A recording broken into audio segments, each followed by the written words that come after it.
Friends, ఈరోజు వంటకం ఇదిగో బచ్చలాకు అనుకుంటున్నారా? కాదు, బచ్చలాకు అంతా చూడండి చిన్నగా అయిపోయింది. ఇప్పుడు ఏమొస్తాయి? అన్ని గింజలు వస్తాయి. ఈ గింజలతో ఏం చేస్తా అనుకుంటున్నారా?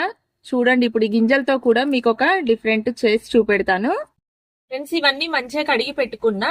ఇప్పుడు వీటిని ఫ్రై చేసుకుందాము. ఫ్రై చేసుకోవడానికి ముందుగాల దీనిపైన ఒక గిన్నెను పెట్టుకుందాము, మట్టి గిన్నె. గిన్నె వేడెక్కింది కదా, ఇప్పుడు కొంచెం ఆయిల్ వేసుకోవాలి. ఆవాల జీలకర్ర వేసుకుందాం. ఇప్పుడు సన్నగా కట్ చేసిన ఉల్లిగడ్డ వేసుకుందాం. ఇప్పుడు ఆనియన్ ఫ్రై అయిపోయినాయి కదా, ఈ బచ్చల గింజలు వేసుకుందాం.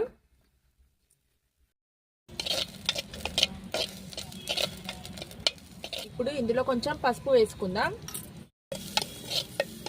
ఇప్పుడు కరివేపాకు తెంపుకుందాం. ఇప్పుడు కొత్తిమీర తెంపుకుందాం. ఇది ఫైనల్ గా దించే ముందు వేసుకుందాము. కరివేపాకు గింజలు మంచిగా ఫ్రై అయిపోయినాయి. చివరగా ఇప్పుడు కొంచెం ఉప్పు కారం వేసుకుందాం. ఉప్పు కారం వేసేసుకున్నాం కదా, ఇక దించేసుకోవాలి దీన్ని ఇప్పుడు దించేసుకుందాం.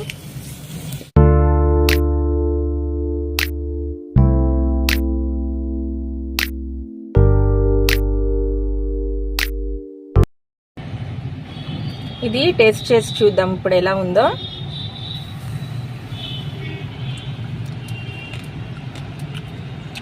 క్రిస్పీ క్రంచీగా ఉంది.